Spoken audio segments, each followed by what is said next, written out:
नवी मुंबईतून तब्बल 200 कोटी रुपयांचे ड्रग्ज जप्त करण्यात आले। नार्कोटिक्स कंट्रोल ब्युरोने ही मोठी कारवाई केली आहे। 11.54 किलो उच्च प्रतीच्या कोकेनसह 4.9 किलो हायड्रोपोनिक गांजा जप्त करण्यात आलाय, तर चौघांना एनसीबीने अटक केली आहे। मोठ्या ड्रग्ज सिंडिकेटचा पर्दाफाश झालाय। दरम्यान याचाच आढावा घेतलाय आमचे प्रतिनिधी आकांक्षा देशमुख यांनी। गेल्या काही दिवसांपासून महिन्यांपासून नवी मुंबई मुंबईसह महाराष्ट्रामधील विविध ठिकाणी ड्रग्ज प्रकरणी जे पोलीस यंत्रणा आहे ती अलर्ट मोडवर पाहायला मिळत आहे। विविध ठिकाणी ड्रग्ज जप्त केली जात असून कारवाई केली जात आहे। नुकताच नवी मुंबईमध्ये देखील 200 कोटींची ड्रग्ज हे जप्त करण्यात आलेलं आहे। मुंबई एनसीपी कडून ही मोठी कारवाई केली जात आहे। त्यामुळे एकच पाहायला गेलं तर ही मोठी कारवाई सध्या सुरू असल्याचं पाहायला मिळत आहे। मुंबई एनसीपी कडून गेल्या काही दिवसांपासून ड्रग्ज प्रकरणी कारवाई ही केली जात होती आणि त्याच दरम्यान 200 कोटींच्या किमतीचे ड्रग्ज हे सध्या हस्तगत केलेले आपल्याला पाहायला मिळत आहे।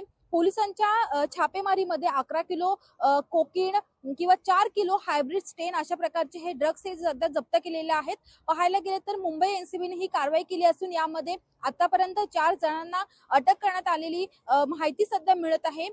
पाहायला गेलं तर मुंबई पोलिसांनी मुंबई स्थित एक आंतरराष्ट्रीय कुरिअर एजन्सीवर प्राथमिक कारवाई करत ड्रग्ज हस्तगत केले होते। या एजन्सीकडून एक पार्सल ऑस्ट्रेलियात पाठवण्यात आले होते। त्यानंतर नवी मुंबईत मोठ्या प्रमाणात ड्रग्जचा साठा लपवून ठेवण्यात आल्याची माहिती मुंबई एनसीबीला मिळाली आणि त्यानंतर ही कारवाई केलेली आपल्याला पाहायला मिळत आहे। यामध्ये आरोपींना जरी अटक करण्यात आली असेल तरी पाहायला गेलं तर नवी मुंबईतील जे जेएनपीटी बंदर आहे त्या ठिकाणी मोठ्या प्रमाणात ड्रग्जची कारवाई केली जाते। त्यामुळे त्यासोबत मुंबई असेल किंवा मुंबईतील आंतरराष्ट्रीय विमानतळ या ठिकाणी देखील ही कारवाई केली जाते। त्यामुळे आता पोलीस किंवा एनसीबी असेल तर अलर्ट मोडवर आल्याचं आपल्याला पाहायला मिळत आहे। व्हिडिओ जर्नलिस्ट सुमित सह मी आकांक्षा देशमुख, लोकशाही न्यूज, नवी मुंबई। लोकशाही मराठी ऐका, पहा, जागरूक रहा।